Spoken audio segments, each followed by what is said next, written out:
Con la creación de este nuevo hormigón, la ingeniería romana alcanzó niveles de sofisticación no superados. Uno de los mejores ejemplos de que la tecnología imperial se adelantó a su tiempo se encuentra en las sinuosas calles de Roma. El arquitecto Mark Wilson Jones considera el Panteón uno de los edificios más importantes jamás construidos. Este es el Panteón, uno de los más increíbles monumentos del mundo.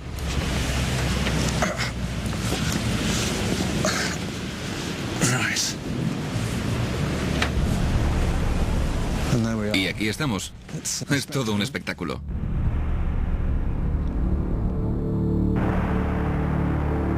Construido en el año 118 después de Cristo, como templo dedicado a dioses que hoy ya nadie venera, pero que todavía nos sobrecoge y sorprende. Nada más verlo como ahora te cautiva. Te embarca esa sensación que uno tiene cuando está delante de algo realmente prodigioso. Cuando los arquitectos del emperador Adriano comenzaron a diseñar un nuevo templo dedicado a los 12 dioses más importantes del culto romano, tuvieron que idear una estructura imponente. Se decidieron por una vasta cúpula de 43 metros de diámetro.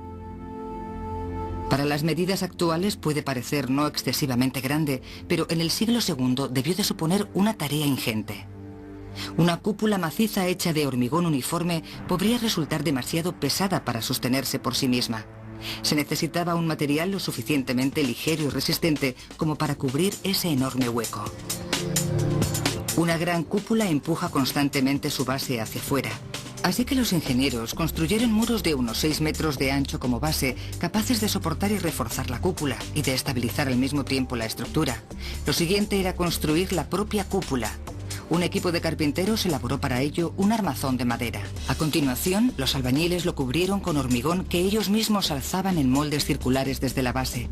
Una vez retirado el armazón de madera, se corría el riesgo de que la estructura se derrumbase, sobre todo si se utilizaba hormigón normal. Lo más importante para una cúpula es que sea relativamente fina en su vértice si se quiere aligerar su peso. Gracias a su gran pericia, los albañiles romanos llegaron a una ingeniosa solución: añadir al hormigón piedras cada vez más ligeras a medida que la cúpula ascendía, reduciendo así el peso de la carga. Uno querría que la parte más alta fuese lo más ligera posible y que la base fuese más pesada y firme. Por eso se graduó con sumo cuidado cada una de las secciones, menos peso arriba y más peso en la base. Para reforzarla, en la base se añadían grandes fragmentos de basalto. En su parte media, piedras del tamaño de nuestros nudillos. Y en la parte más alta, piedra pómez, una roca volcánica capaz de flotar en el agua.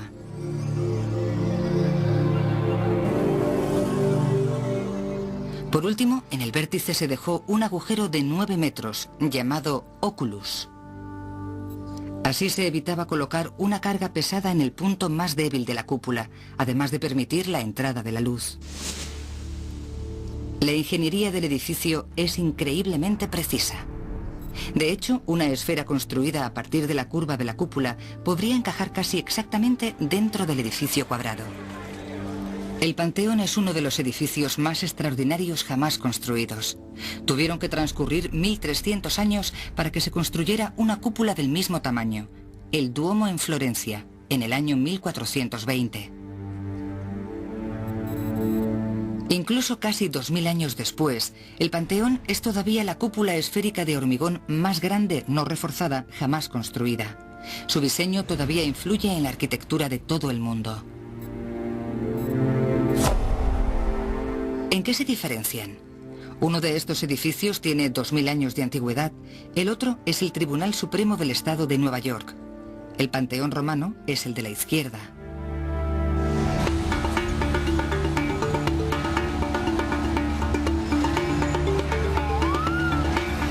En el siglo XXI, casi el 50% de la población mundial vive en ciudades y áreas urbanas.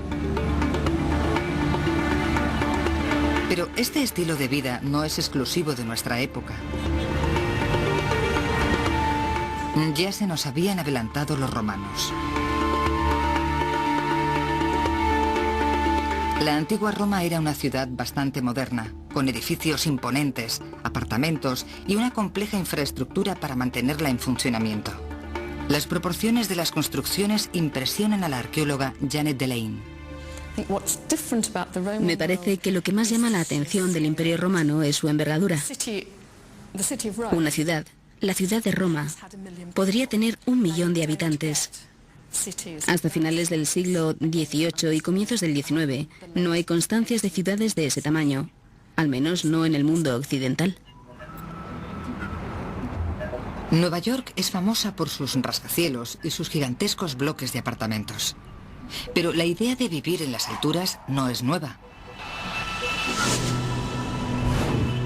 Los restos de Ostia, una zona residencial en la que vivía gran parte del millón de ciudadanos de Roma, muestran cómo los arquitectos romanos fueron los primeros en resolver un problema al que se enfrentan todos los urbanitas actuales: la falta de espacio.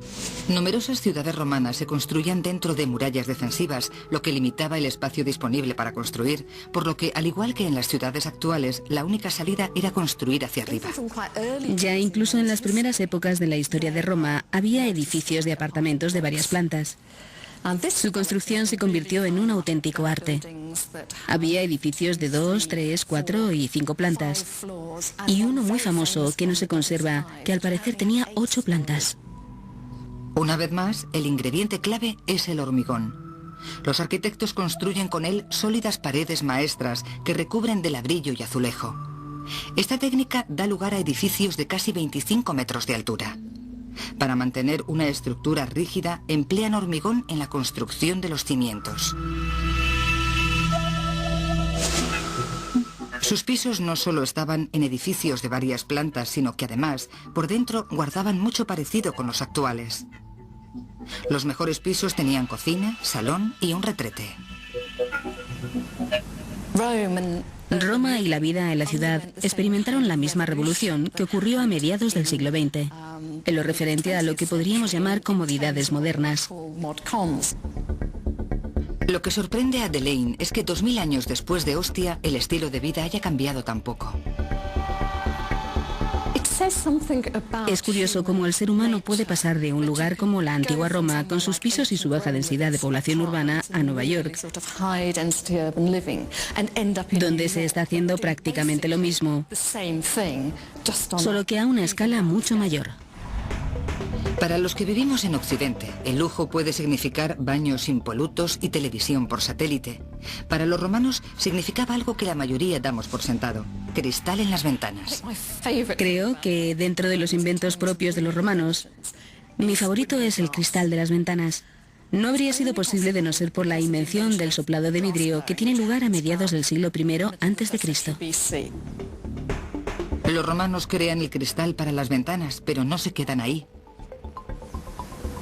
Como todos sabemos, si se tiene un solo cristal, la luz entra pero el calor se escapa. Así que lo que hacen los romanos es inventar la doble ventana. Las ventanas de cristal doble son habituales en las casas modernas desde la década de los 70, pero en Ostia hay pruebas de que los romanos lo consiguieron antes que nosotros. Los carpinteros crean un soporte para el cristal con 2 ranuras separadas entre sí 12 milímetros, para que los cristales se apoyen en ellas. Esta nueva tecnología de aislamiento térmico y habitaciones luminosas es de especial relevancia en otro ámbito importante de la vida urbana de Roma: los baños. En la actualidad, los clubes de salud y balnearios han ido ganando popularidad, pero también en esto se adelantaron los romanos.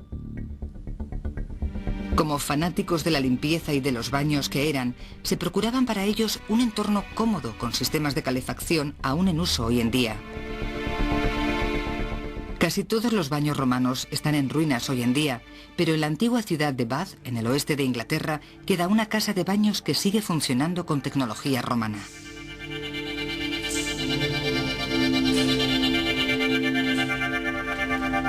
En el año 76 después de Cristo, los romanos construyeron unos baños en torno a un manantial natural del que emanan más de 900.000 litros de agua caliente al día.